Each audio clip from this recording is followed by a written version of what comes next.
Grand evening, chosen divine beings, or grand rising, wherever you find yourself in the world today. I was thinking about people with their can't get right Peter Pan energy while they wear their Peter Pan pants. And how they want to stay in never grow up land. Never want to heal land. And how they want to stay out there with the lost boys. And even while Peter Pan had a beautiful fairy to guide him and comfort him along the way in Never Ever Land, he always wanted to keep Tinkerbell in that daggone cage. And she just wanted to be free, sprinkling her fairy dust and trying to see how she could help find the lost ones grow up. And it just states that God will send angels on assignment to people, but only for a time, to help them, and not only them, but to heal and restore their whole bloodline. But they'd rather be out there with the lost boys and girls. And because the Most High had us cloaked as if we were undercover agents wearing regular street clothes, they just seen us as being ordinary, regular. Some even called us weird. And that's okay. Because after the time was up and the Most High said, you did what you were supposed to do, and there's nothing left that you can do, and it's time for you to move on, because they wanted to push us to the side. So God said, well, it's time to pack your belongings. It's time to move on out. And so that's exactly what we did. It's Libra season. Justice and liberty for all, right? I'm so glad that we are all on the same timeline while we're all on different timelines. And while I'm speaking about timelines, because when we dream, whether you know it or not, you're on a different timeline. And what you're dreaming is actually happening. It's just happening on a different timeline. And so if you're out there and you're having a lot of weird dreams or you're having nightmares, that is because most likely spell work has been put on you. And it is to alter your timeline. I remember having a lot of dreams when I was a little girl, up until current. More specifically, the ones as a little girl. I remember having dreams about my dog being unalived. I remember having dreams of my adoptive father being unalived. And he came to me and let me know that I let him know that I told him exactly how he was going to be unalived, but it was through a dream. So when you're young, and older people too alike,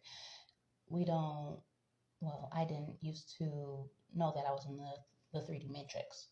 So when I told him that, he probably just pushed it to the side, and I did too, because I was a little girl. I also remember having dreams about riding in a car with my sister, my adopted sister, and the police pulled up behind us, and she rolled down the window, and he said, I need your ID and your registration and your insurance. And when she opened her wallet, it was my ID. And she gave my ID to the police officer. And then it's like I astral projected, and I went above the car, and I was watching the situation for a little bit. And then when I got back into the car, my adopted sister was a whole different female, which would make sense to what's going on in the current. Okay. Also, like I've stated before, Joseph and the many coat of colors. I definitely had that dream. I remember being up those stairs. It looked like being on the inside of a pyramid and walking up the chamber stairs. And when I got up there, there was this huge long table, and it was beautifully decorated, lots and lots of chairs. And I sat at the head, and all of a sudden, one by one, my Illy members started walking through the door. My ex-Illy friends started walking through the door. And they all sat down. They didn't recognize me, but they needed something. And that would pertain to right now. I also remember telling a certain somebody about a dream that I had, more of a prophecy. It was him with three other male figures in a car, and they were beating him up. hmm And that's probably going to respond to here in the near future. Somebody knows about that dream. Hmm? Anyways, pay attention to your dreams. If you can, write them down because you never know when you're going to come back to that dream and read it, and you're going to be like, wow, this is exactly what's going on right now. Everything has synchronicity. So pay attention to that. And also know that even Yahuwah, he stated himself that they hated me before they hated you. And a lot of us chosen divine beings, we've been through hell to grab the keys to the gates that were being gate kept by the ones who took our talents and our dreams and our goals and our aspirations.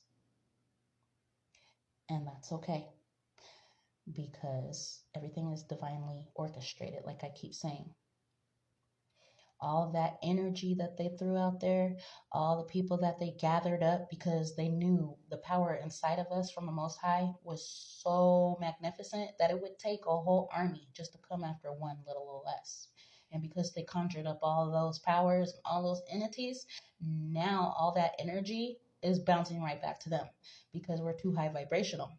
So it bounced right back off of us like a penny being thrown at a bouncy ball. And it's being bounced right back to them, and they can't handle it because they're not built for this. They're not strong enough for this. They're not ranked enough for this. And why are they not ranked? Because they were too busy taking shortcuts in life, skipping steps, while we took our time and we crawled up every little step. And after we learned how to walk, we started walking up every step. And after we learned how to run, we started sprinting up every step. And so we caught all the lessons and we caught everything that we were supposed to go through. And it was meant to push us and to pull us back in our bow and arrow, to push us in our trajectory. And so that's where we're at right now. Also, before I go, a lot of us, like I said, have been placed into illegal investigations. And not only do we get watched by CCTV, which most of us already know, we also get watched through SIM swapping, eSIM cloning, and Pegasus spyware, also known as zero exploit style spyware. With the SIM swapping, which we already know is where they pop out the SIM and they put in a new SIM. Okay, that's a simple one to gain access to two-factor identification codes. With the eSIM cloning, that's a little bit more elevated. There's no chip to steal. The phone profile lives as software or a clone. So it basically creates a ghost phone or digital twin, and that mirrors your messages in real time. Most of the time, police need to do a warrant for this. If they don't, it would be considered breaking the Fourth Amendment clause, and it would be a violation. So basically, that would be illegal wiretapping. And then to the top level, you have the Pegasus spyware, and that's military-grade spyware. It's solidarity to the government. They can pull up your eSIM data. They can create a ghost device and it turns the phone into a mic or camera. In democracy, it's supposed to be rare and reserved for terrorism and major crime cases, and it usually requires judges' signatures. However, as we know, we have corrupt officials and we also have corrupt people that have ties to corrupt officials, and so they can get judges to sign off on that, and that ensues the illegal investigation. So don't take all my words on that as facts. Always do your research and always stay current with what's going on, especially as pertains to your own individual lives. I just wanted to put that out there as a quick message. I hope you guys have a divinely orchestrated evening. Ashe to the Most High. Love and light.